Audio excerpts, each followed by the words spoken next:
হয়েছে তো? আরে বলবি তো কি হয়েছে? কি হয়েছে সেটা বলবি তো? মনে হয় প্রেম হয়ে গেছে। কার প্রেম? তোর? হ্যাঁ আমার। প্রেম কাকে বলে, কত প্রকার ও কি কি তুই জানিস? জানি না কেন যেন ভিতরে ভিতরে মনে হচ্ছে অনেক কিছু জানি, কেমন যেন লাগে ভিতর। তো অনেক রাত হয়েছে, বাসায় যা।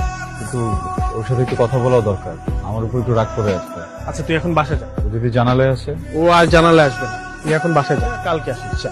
ফয়সল্লাহ কাল তোকে দেখতে আসবে, ওদের ফ্যামিলির সবাই আসবে। কতজন আসবে? 5-6 জন তো আসবে, পছন্দ হলে কাল তারা কাবিনও করে দিবে। ওরা আবার কাবিন করে যেতে পারে মানে? আমি তো ছেলেকে সামনাসামনি দেখিও নি এখনো বাবা। কাল দেখবি।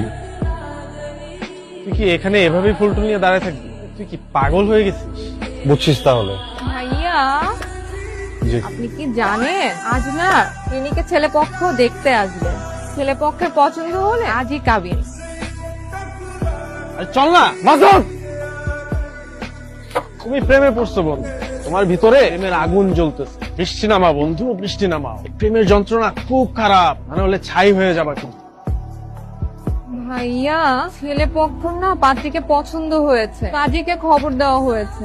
এই তুই বারবার এসে ওকে শুধাচ্ছিস কেন? যা এখান থেকে যা।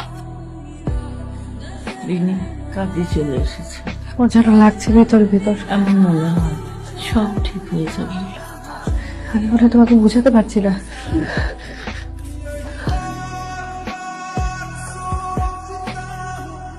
সারা জীবন আমাকে ছাড়াই দৃষ্টিতে বুঝবেন, আমাদের গল্পটা এভাবে